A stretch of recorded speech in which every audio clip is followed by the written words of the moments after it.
Hey, I missed last week's video because I was super busy with school, and this video is a day late because I decided to get food poisoning Tuesday, which was a lot of fun. Slept for like 24 hours straight. That was real exciting. Loved every second of that. But yeah, this video should be up Saturday, and if it's up Sunday, then sorry again, and let's get into it. Heyo everyone, Misha B. Barkin here. I've talked about it a bit before, but I love Pokémon. It's an awesome series full of amazing creations that have spanned over 25 years. I know that as a furry, I'm definitely not alone in being an avid Pokémon lover. As a matter of fact, I'd argue that a good majority of the community is here due to Pokémon. That and Warrior Cats, but I don't really know anything about that series. Maybe I'll have Ruby on to talk about that sometime. Anyways, it goes without saying that some designs feel a little more geared towards servicing fans than others. So today I want to talk about those. Rest assured, these aren't just going to be a list of Pokémon woods. There's other reasons why a Pokemon would be considered fan service. That being said, some of them are on this list for that reason. Also to note, fan service Pokemon aren't necessarily a bad thing. Sometimes fan service goes hard, and maybe your favorite Pokemon shows up here, and that's absolutely okay.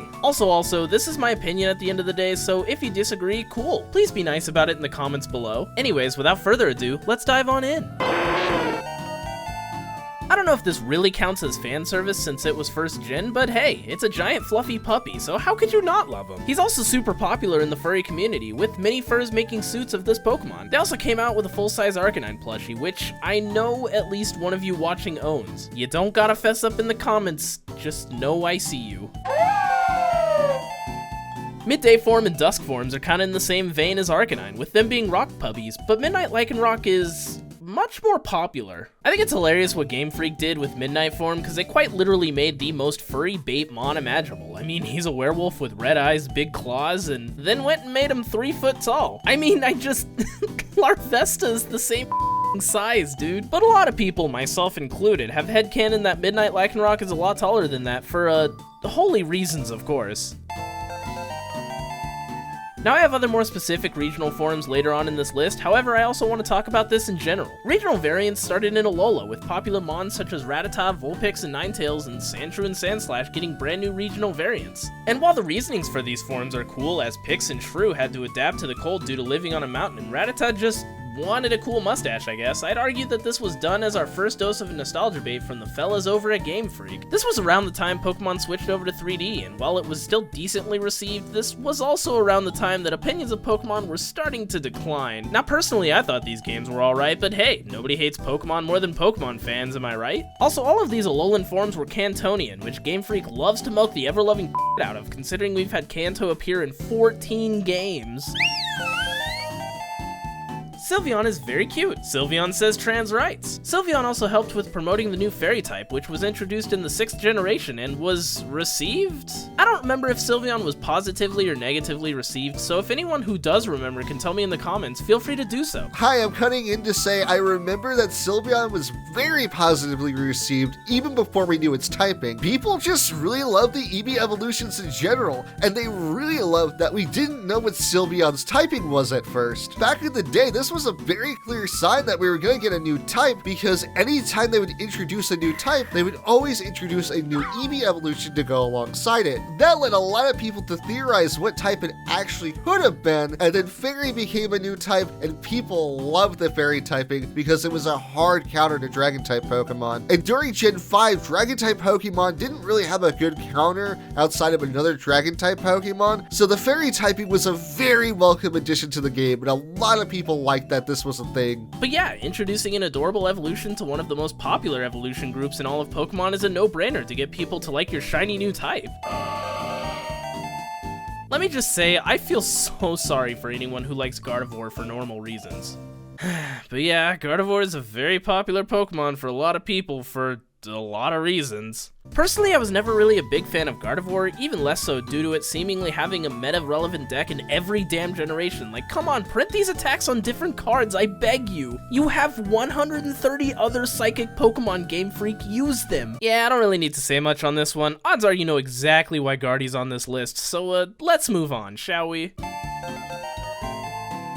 Oh boy, more regional forms. This time it's the bird trio from Kanto, now with fresh new coats of paint for the Galar region. Much like with other regional variants, this feels very nostalgia bait-esque, with Galar being even worse received than Alola. That being said, Galar also had regional variants like Alola, and considering there's variants in Paldea as well, it's safe to say this is the norm going forward. The good news is that some of these variants aren't from the Kanto region, woohoo! But alas, the bird trio is, and I'm calling it fan service with 3 counts of nostalgia bait because it's my video and I said so. So this one feels just as obvious as Gardevoir, almost like a Gen 4 version of, hey, here's a humanoid mon to ogle over. But there is a reason Lopunny exists, and looks like it does. According to Dr. Love on Twitter, Lopunny draws inspirations from bunny girls, a costume still popular in Japan where it's lost most of its association with Playboy. Lopunny's inspiration explains its female figure, coquettish cry, and the Pokédex entry saying it's very conscious of its looks. So yeah, in Japan, Lopunny is perfectly normal and isn't viewed in the same light as we do over here in America, which is a less than wholly light, to put it lightly. Also, fun fact, Baniri is the only Pokemon you catch that has 0 happiness when you catch it. So, Baniri just hates you when you catch it. Zeraora was a mythical Pokemon distributed in the 7th gen, and is another moment of, oh, they made this for us furries. I mean, look at him, a werecat looking thing, how awesome is that? Zeraora also strongly resembles Luxray, which is a very popular Pokemon from Gen 4. He's also got a cool mustache, seems like he's been taking grooming tips from Rattata. But yeah, Zeraora's got the looks and is popular with the furries, and I mean by Alola, Game Freak has to know that a good portion of their audience is us furries.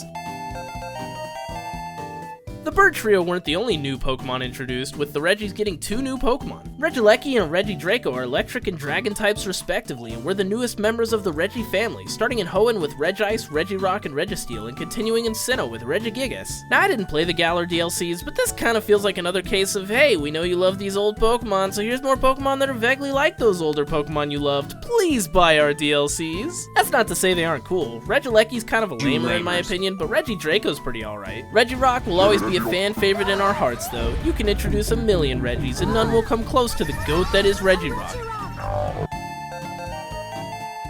Zoroark is Lycanroc and Zeraora before either of them were a thing. Another vaguely werewolf Pokemon with a cool sleek design, and he's good with kids, sign me up baby. Now Lucario could have easily fell in this last slot as well, but I feel like Zoroark was made around the time when it was becoming fairly obvious that furries were a big portion of Pokemon fans, and so we got a werewolf mon to simp over, as a treat. Wait, you're not gonna mention Lucario? No. We're gonna pause this Zoroark discussion for a hot bit and talk about Lucario, who I think deserves to be on this list. Lucario is one of the most popular Pokemon, and it led to so many people's furry awakenings. You can't tell me that you watched this movie and at the end of it you were still a normal human being, because this movie forever changed me. I mean, look at me now. I'm a freak. I still remember a time when he was leaked to be in Super Smash Bros. Brawl, and everyone was excited for it. And now Lucario is still so popular that he's been in every Smash Bros. Game since. Even in the Pokemon meta, Lucario is still used in a lot of competitive formats. Lucario also has so much merchandise, and just like with Arcanine, he also has a life-size plushie of him that you can buy, and it's really cool, and I wish I had one for real. Here's a picture of me holding one in fursuit at a friend's house, and I'm just like, God, I wish I had one for real. While there isn't a lot of Lucario fursuiters compared to some other Pokemon, but I think Lucario still has a big fan base, not only within the furry community, but within the Pokemon fandom as a whole. Anyways, I should probably let Misha finish his video because I kind of just awkwardly came in here and I was never here. Bye! Also, him having lore with N, one of the coolest characters ever introduced in Pokemon's history? Say it ain't so. And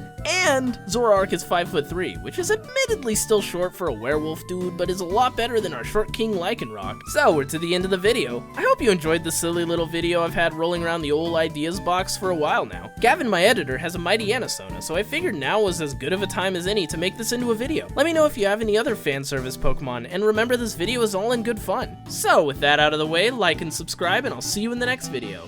Bye!